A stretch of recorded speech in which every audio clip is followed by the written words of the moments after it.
On a cold night, a shadow limped into the village streets, its glowing eyes sending shivers down every spine.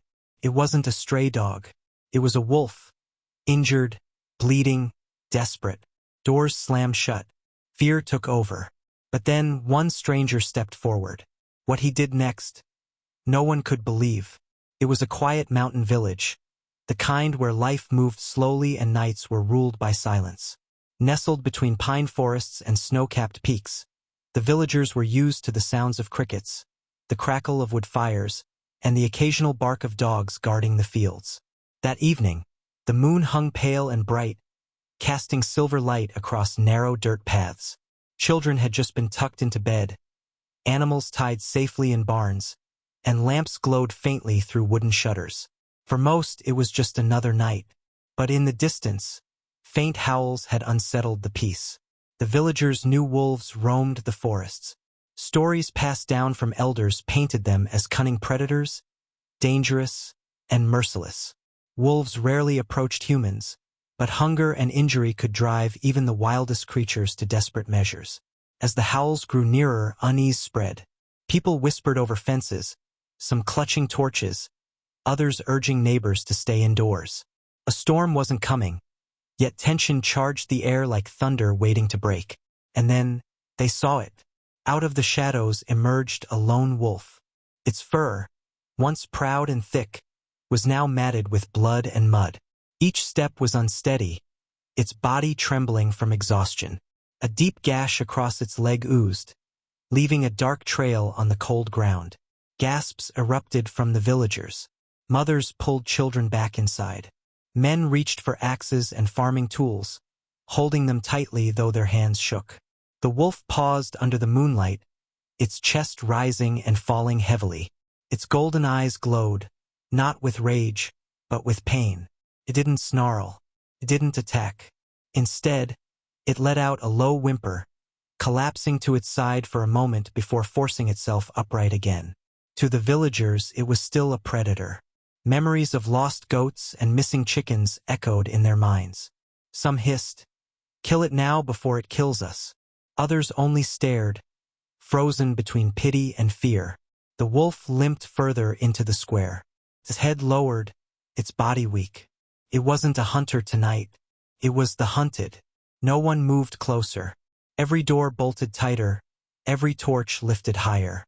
But while the village hid behind fear, one man, an outsider few truly knew, stepped into the street. His name was Elias, a wanderer who had come to the village only months ago. Some called him strange, others kind, but no one really knew his story. He lived on the edge of the settlement, helping with repairs, tending gardens, never asking for much. When Elias saw the wolf, he didn't reach for a weapon. Instead, he felt a pull in his chest. To him, the creature wasn't a threat. It was a soul in agony.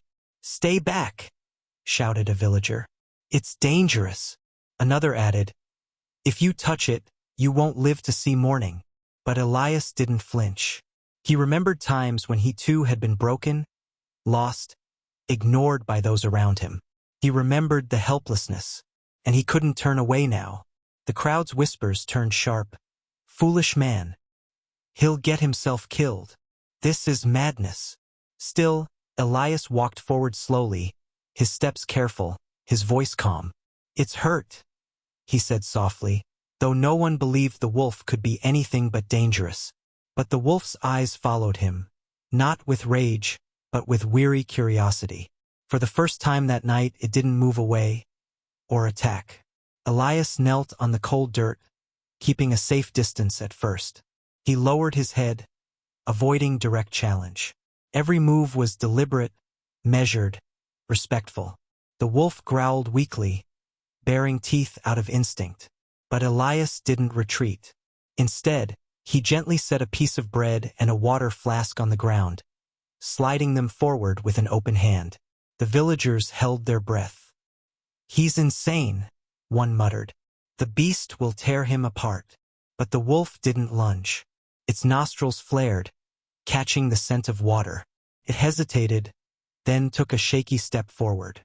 Its tongue flicked out, tasting the dirt near the flask. Slowly, it began to drink, The crowd murmured in disbelief. No one had ever seen such a thing. Elias whispered, almost as if speaking to a child. Easy now, you're not alone. Every second was a gamble. The wolf could change in an instant, but Elias felt the trembling in its body, the exhaustion in its eyes. This wasn't a predator looking for prey. This was a wounded creature searching for mercy. Against every warning shouted at him, Elias edged closer. His heart pounded, yet his hands stretched out, fingers trembling, offering comfort instead of fear. And then, the unthinkable happened. The wolf lowered itself to the ground, no longer able to stand tall. Elias extended his hand, stopping just inches from its muzzle. For a heartbeat, time froze. The villagers, the night, the world itself seemed to hold its breath. Then, the wolf did something no one expected. It pressed its nose lightly against his hand. Gasps echoed.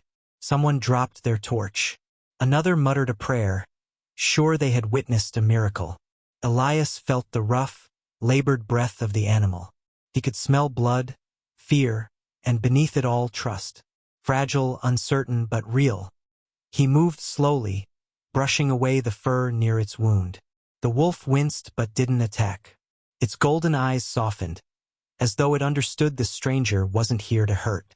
The crowd erupted in divided voices, half screaming for Elias to stop, half whispering in awe. But Elias no longer heard them. All he saw was the creature before him, broken yet alive, desperate yet willing to trust. "Hold on," he whispered. "I won't leave you." The wound was deep, likely from a hunter's trap. Metal had torn into flesh, leaving the leg swollen and bleeding. Elias had little, just cloth and a small knife, but his determination outweighed his tools. He tore strips from his own shirt, dipping them in water before gently pressing against the wound. The wolf whimpered but did not pull away. It allowed him, this human stranger, to touch its pain. From the shadows, villagers whispered in disbelief. "Impossible. He's mad. Or blessed." Elias spoke softly as he worked. "You're strong. You've survived this far. Just a little more." Bit by bit, he cleaned the wound, bound it tightly, and whispered reassurance with every movement. Each touch was an act of faith. Faith that the wolf would not turn on him. Faith that kindness could overcome fear. When he finished, sweat clung to his brow, and the wolf lay breathing heavily, its eyes fixed on his. It blinked slowly, a gesture not of aggression, but of acknowledgement. In that moment, man and beast formed a bond sealed not by force, but by compassion. But not everyone was moved. A group of men stepped forward, faces hard. "This is madness," one barked. "Wolves kill our animals. Tomorrow it may kill our children." Another shouted, "End it now before it's too late." Elias rose, standing between them and the wounded creature. "It came here for help, not harm," he said firmly. "Fear blinds you. Look closer. You'll see suffering, not danger." The men hesitated, anger warring with uncertainty. Behind them, women and children watched silently, some with tears in their eyes. For the first time, they questioned the stories they had been told. The wolf struggled to its feet, swaying but refusing to collapse. It didn't bare its teeth. It didn't lunge. Instead, it limped a step closer to Elias, standing beside him as though choosing its side. Gasps spread again. Was this still the same animal they feared? From the forest came a distant howl, low, haunting, but filled with longing. The wolf's ears twitched. His eyes darted toward the trees. It wasn't alone. Elias guided the wolf slowly toward the edge of the village. The crowd parted reluctantly, watching in silence. Each step was uncertain, but the wolf no longer staggered blindly. It followed the stranger who had given it hope. At the border of the forest, the wolf paused. It turned back, locking eyes with the villagers one last time. Then, with a faint whimper, it disappeared into the shadows, answering the call of its kin. Elias stood quietly, the night air heavy with what had just unfolded. Fear had filled the village hours earlier. Now something else lingered. Respect, wonder, and a quiet lesson learned. That night, the village changed forever. They had expected violence. Instead, they witnessed compassion. Where others saw a predator, one man saw pain. Where most turned away, one dared to step closer. The wolf did not stay. It returned to the wild, carrying a scar, and perhaps a memory. And the villagers? They were left with a truth they would never forget. Sometimes, the unthinkable is not destruction, but mercy. Sometimes, the bravest thing a person can do is show kindness, especially when the world tells them to be afraid.